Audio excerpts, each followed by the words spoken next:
Welcome back. CNBC आवाज पर आप देख रहे हैं प्रॉपर्टी गुरु। हम दे रहे हैं आपके सवालों के जवाब। परेश जी स्टूडियो में हमारे साथ हैं, तो फटाफट हम बढ़ जाते हैं आगे। राहुल देशपांडे पुणे से फोन लाइन पर जुड़ गए हैं। राहुल जी, बहुत स्वागत है आपका। कैसे सहायता की जा सकती है? नमस्ते सर, धन्यवाद आपका। पहले तो प्रोग्राम आपका बहुत अच्छा है। Thank you. और मैं चाहता हूँ राइट्स के बारे में मुझे थोड़ी जानकारी चाहिए। ओके। तो 10 लाख के करीब मैं इन्वेस्ट करना चाहता हूँ।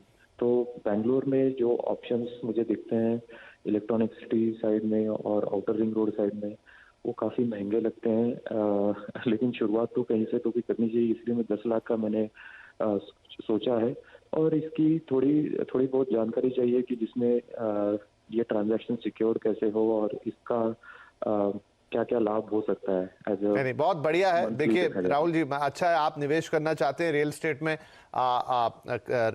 जो रेजिडेंशियल रियल एस्टेट है वहां आपको लग रहा है कि महंगे ऑप्शन है। रीट्स एक बहुत अच्छा ऑप्शन है। जहां कमर्शियल रियल एस्टेट में आप निवेश करेंगे वो भी छोटी रकम के साथ, और शायद यहाँ रिटर्न्स भी ज्यादा है। तो ये बड़ी अच्छी चीज है। अच्छा सवाल पूछा है आपने सर। रीट्स अगर जो लोग निवेश करना चाहते हैं तो एक तो आसान तरीके का निवेश भी है रीट्स, और दूसरा ये भी है कि आप छोटी रकम से भी, मतलब एज कंपेयर कि आप कोई फ्लैट खरीदें जाके 40-50 लाख का, आप 10 लाख जैसी रकम से भी कर सकते हैं। तो थोड़ा सा दर्शकों को बताइए कि रीट्स में कैसे पार्टिसिपेट किया जा सकता है। Right, absolutely.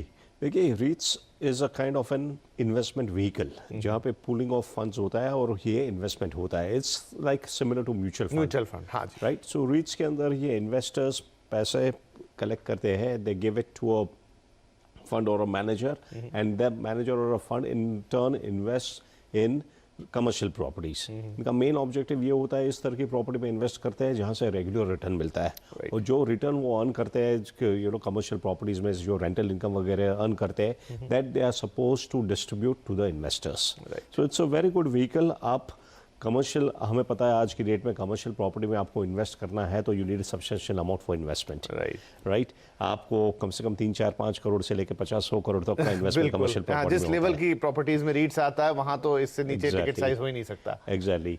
So via REITs you can get an exposure to this property, and today's market हमें पता है रेजिडेंशियल प्रॉपर्टी में हमें इतना रिटर्न नहीं आ रहा है। On the other hand commercial property has been doing very good. Right. So this is I think a very smart move. ये राहुल जी को I would like to congratulate him for thinking on the right path, and more people who are looking at investing in real estate should adopt this route.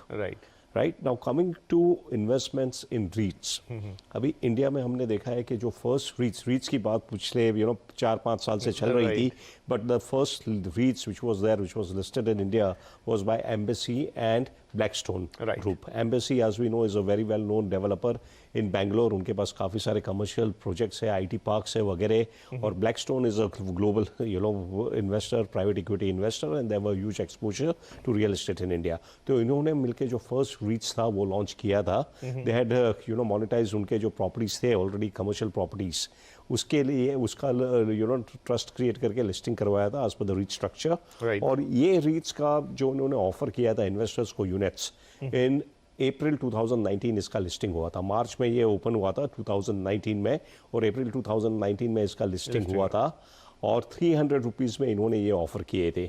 आज की date में उसका price 424 rupees चल रहा है। क्या बात है। सो approximately if you look at annualized return of 50%, which is the best. No real estate has given that, no equity में मार्केट में भी नहीं मिला है, but REITs में इतने रिटर्न मिला है। इसके अलावा उन्होंने डिविडेंड भी डिस्ट्रीब्यूट किया है, जैसे कि हमने देखा है as per the rules 90% of their earnings what they earn by way of rental income etc. they are supposed to distribute. तो उन्होंने 2 बार डिविडेंड भी डिस्ट्रीब्यूट किया है, and the good part was dividend was tax free. हालांकि in this budget they have made it taxable, but it was such a good investment option, and even now despite all this, despite the tax, REITs continues to be a very attractive investment option, and we will see that in the days to come. There are a lot of developers है, जैसे कि खास करके commercial property में जो काफ़ी active है, we have Prestige, we have talking about other developers, Prestige, we have huge commercial properties. Exactly.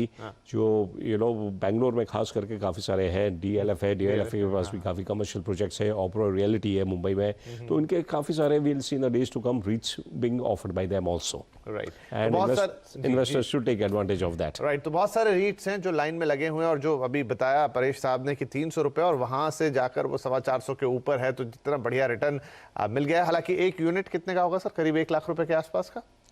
Approximately, yes. हाँ, तो 10 लाख रुपए काफी है। 10 लाख 10 यूनिट आप लेंगे, जिस तरह से म्यूचुअल फंड के यूनिट लेते हैं, बढ़िया। और जब भी आपके पास पैसे आते जाएं, आप उसमें अपने यूनिट्स बढ़ाते जाएं। तो ये बहुत ही सिंपल तरीका है। और जो इन्होंने ये भी पूछा कि आप खरीदेंगे कैसे, तो आई थिंक जैसे हम स्टॉक मार्केट या म्यूचुअल फंड लेते हैं ऑनलाइन, राइट नाउ जो एम्बेसी का रीच है, you can by online through the stock exchange, और जब भी नए रीच आएंगे उनका आईपीओ आएगा, आप तो अप्लाई कर सकते हैं। जैसे शेयर्स में आईपीओ रहते हैं, उसी इक्विटी में रहते हैं, उसी तरीके से खरीद सकते हैं। तो ये बढ़िया ऑप्शन है। और इनफैक्ट बहुत लंबे वक्त से सोचा भी है कि किसी दिन रीट्स पे थोड़ी खुलकर चर्चा करेंगे, तो किसी दिन पूरी विस्तार से बातचीत और रीट्स पे आपके लिए करेंगे। लेकिन फिलहाल शुक्रिया कहेंगे राहुल जी का कि ये सवाल लेकर आए, जिससे बाकी लोगों को भी फायदा मिलेगा। क्योंकि इस पूरे माहौल में भी रीट्स एक ऐसी चीज है जहां पर आप आसानी से बढ़िया और फायदे का निवेश कर सकते हैं रियल एस्टेट के अंदर। चलिए, तो रीट्स के बाद एक छोटा सा ब्रेक के बाद सवाल जवाब जारी रहेंगे।